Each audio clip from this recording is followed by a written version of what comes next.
Sabi ni Bitoy, mali daw yung sinasabi na hindi na tayo naglalaro dahil matanda na tayo. Dahil ang totoo daw pala ay kaya tayo tumatanda dahil hindi na tayo naglalaro. Which is napaka life-changing na point at napaka-interesting. At ito na nga rin ang topic natin sa video ito. Tayo kasi mga lalaki parang innate na sa atin ang paglalaro. Sa totoo lang, mula pagkabata hindi naman talaga tayo tumitigil sa pagkakaroon ng mga laruan, sa halip nag-a-upgrade lang tayo. At ito na nga, panigurado sa bagong update natin na to ay may excite kayo. Dahil ang iilan sa mga paboritong Marvel superheroes na laruan natin at ng mga anak natin ay nasa motor na. Talaga nga namang sinimulan ni Honda ang taon na ito with a bang, kasi akalain mo yung paboritong motor ng karamihan ngayon dito sa Pinas. Ang Honda ADV 160 ay meron na namang bagong update.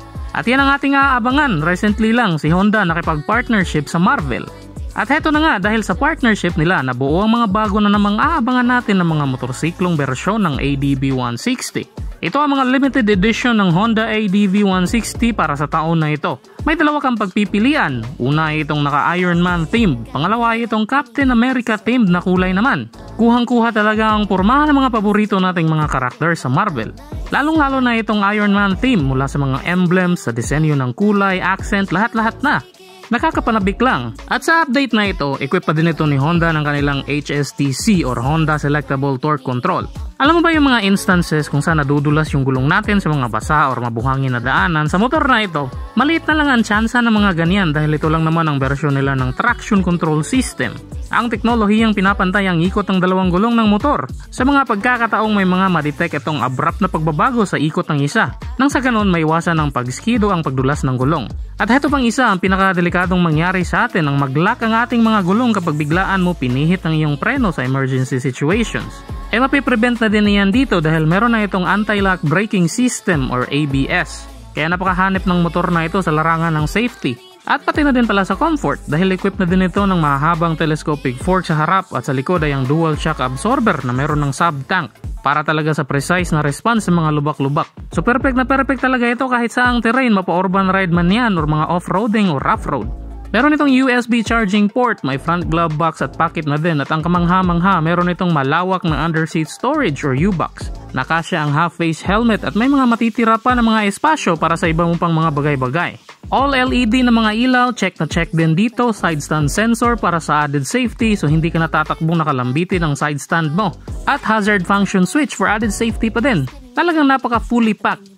Instrument cluster naman itong motor ay naka-fully digitalized pa din na napakamakulay at bukod sa kumpleto at komprehensibo, napaka-user-friendly na din ang dashboard ng motorsiklong ito. At ngayon, andun na nga tayo, napakaangas ng bagong mga limited edition na ito, yung pormahan pa lang at mga features. Talaga nga namang papangarapin mo, pero ang tanong, may nagbago kaya sa features ng makina nito?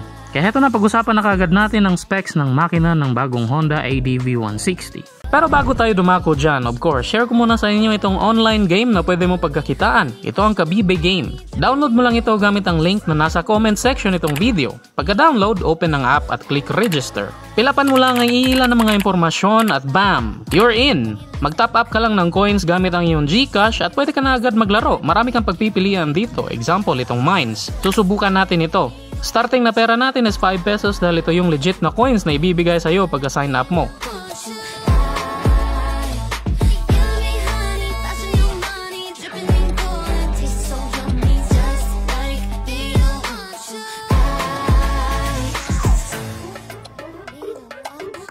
At ganon-ganon lang, napalago natin ang ating 5 pesos hanggang 9 pesos. Ganon lang kadali.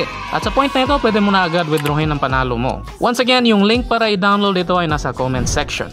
Alright, ang makina ng motorsiklong ito, nagbago man ang kulay, wala naman talagang nagbago sa unang release ng Honda ADV 160. Nasa pangalan na niya ang displacement.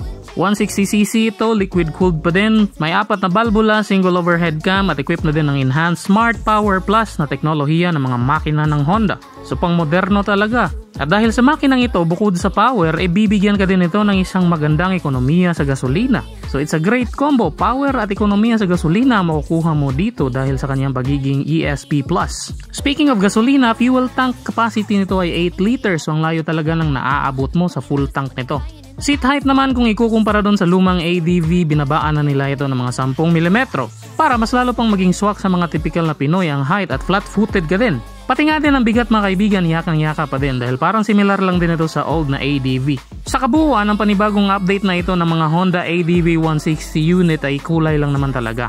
At kung ano man yung mga features nila sa unang release ng 160cc ADV ay ganoon pa din naman sa motor na ito. Pero dahil nga limited edition ito, panigurado pahirapan din ang paghahanap ng mga dealers kung saan available ito. Sana nga hindi na patagalin at dalhin na din itong Pinas.